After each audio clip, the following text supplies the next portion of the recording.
Hey everybody, we have something a little different, something a little simple hopefully, a ceramic heater from World in Maine, whatever that means. Ooh, Intertech, good certification. ComfortZone. So what's happening, I don't know what's going on here or why, but it won't turn on even when the tip switch is pushed in. It still won't turn on. So I don't know if something's up with that or something else is up. The fan, maybe. Sometimes these get up. Fan's good. But I figure let's open it up and see if it's something silly. Be nice if our co-workers could go back to using it because it gets cold sometimes. So let's get these 4 screws out and see what we got. I'm a little worried the element went bad. If the element went bad, this thing's just toast. I mean, I could probably repurpose it as a fan, but I'm not going to do that. Alright. I got that out, that out. Now, let's see, does the front, how does it come apart? Oh. Literally just kind of unclips. Oh, there we go. Usually these are like a huge maze to get into. Okay. I think I figured out the problem. The tilt switch is being stupid.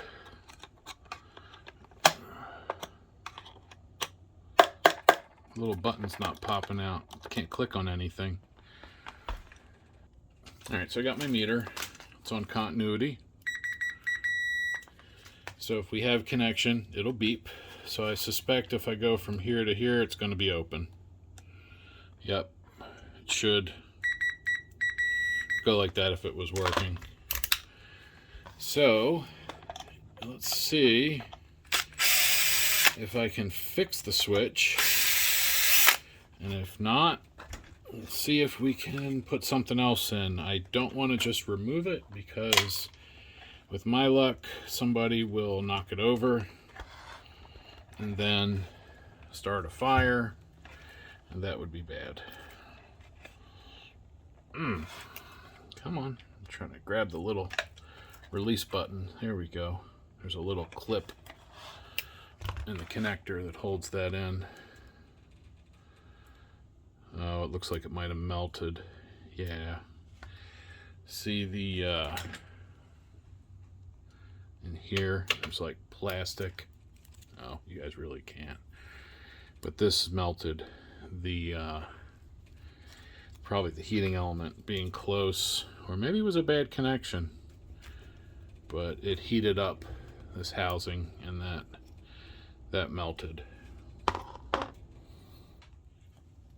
right, so I drilled the head off of that grommet or rivet. So let's pull that out. Pulls the side off, and now we can actually see what's going on.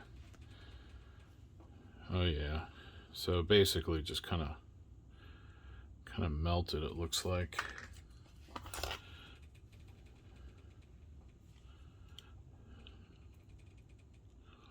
Let's see if I can push that back in a position, maybe.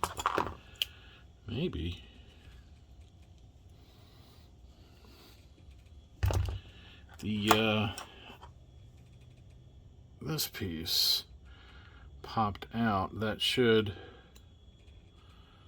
let's see, can we get that out? Yep. So I'm going to see if I can push this back over.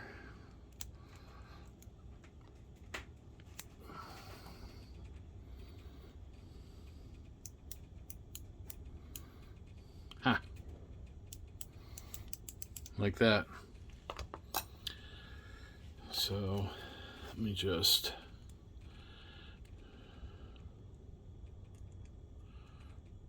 make sure that's good. That is good. Now let's get the plunger back in. Look at that. So that connects there to there. Let's see.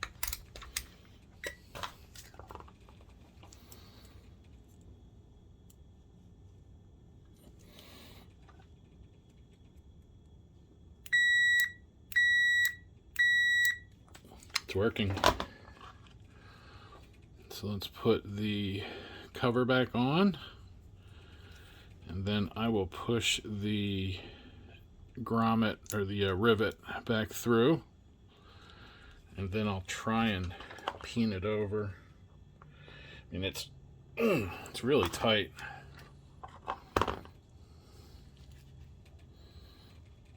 There we go.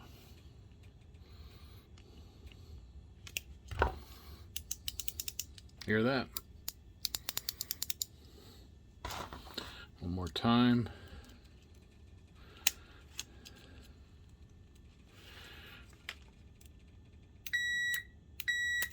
Like that.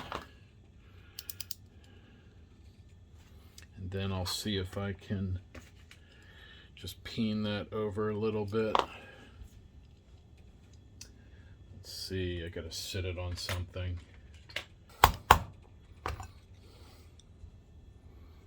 That should do it.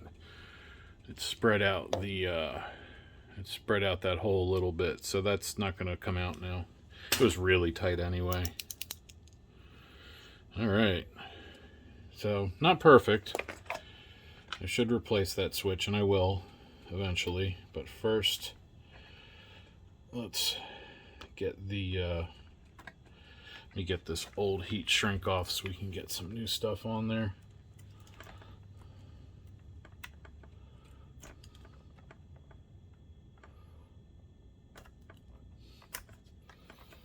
I'll find some nicer heat shrink for that. What I suspect happened was somebody bypassed, put a piece of tape or something on there to hold it, or they had it too close to here. I'll bet you they just did something to bypass it, because somebody was clearly in here. You can see these fins are all bent.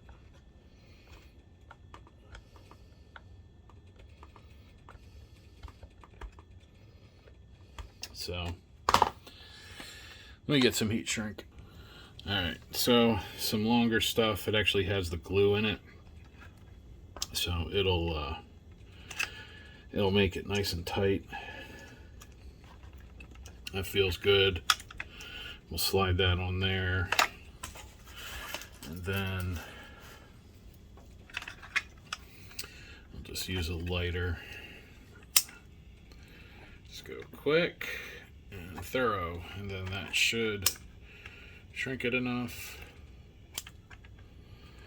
I don't have my hot air gun here. There we go. There we are. We have that on, clicking nicely. This one goes on here. Now we have red and black matching, which is nice. And then this will go back down. Oh, dang it. This part came out.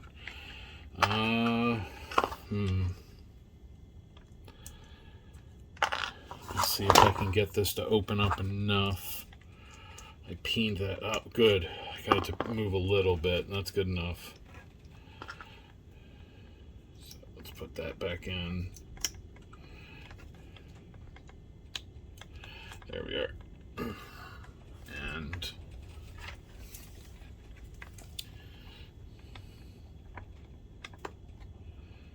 there we go. There we go. That's better. 2 long screws. That one and this one.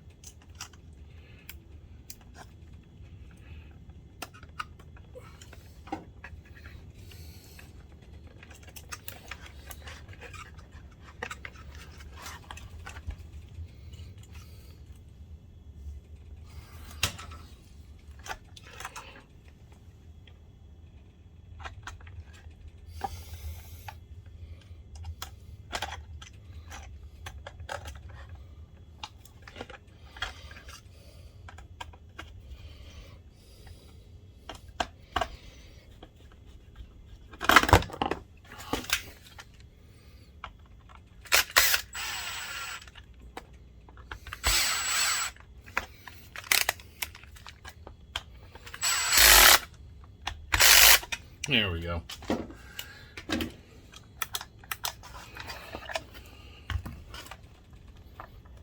Yep.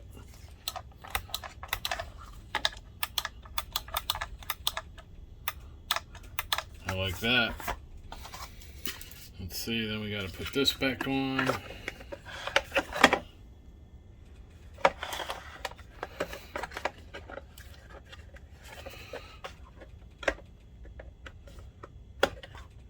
Ooh, come on.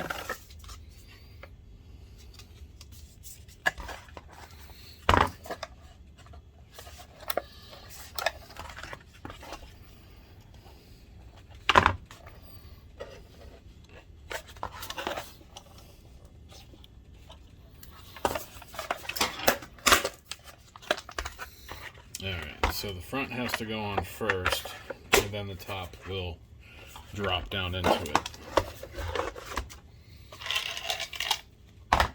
The top just snaps on. This thing is built to a price point, I am sure.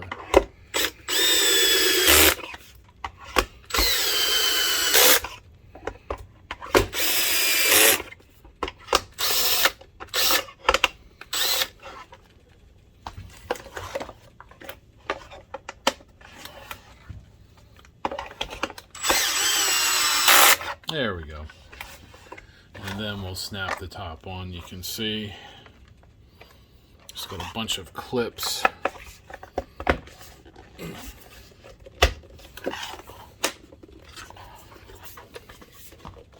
There we go. That's it. You plug it in. Of course, I don't have a power cord over here that can handle this much power. But take my word for it. There we go. We should see, let's see if we get any resistance.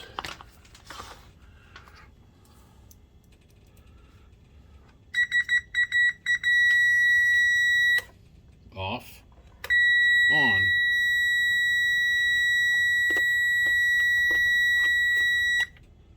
Thermostat off. Thermostat on. Fan only. So you guys can see that. 151. Low. High.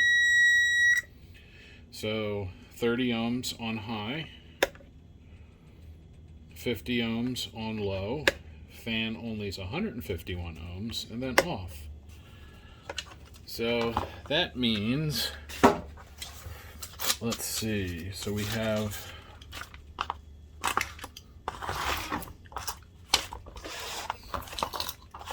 let's see, so we have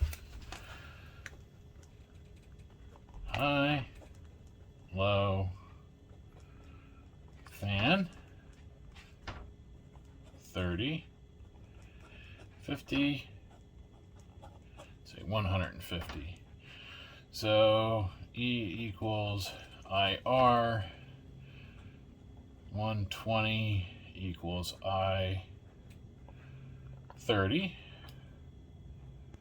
120 equals I 50. 120 equals I 150.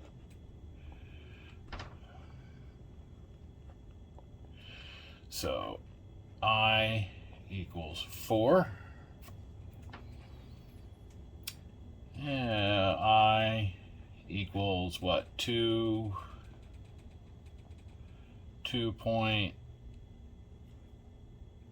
so 2.4, so 2.4.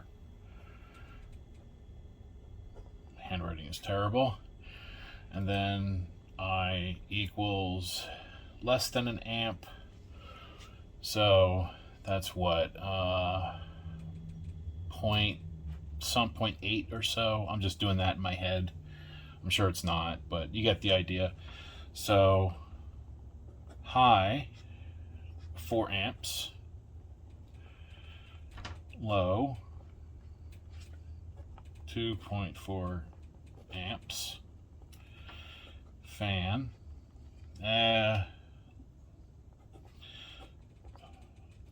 less than 1 amp.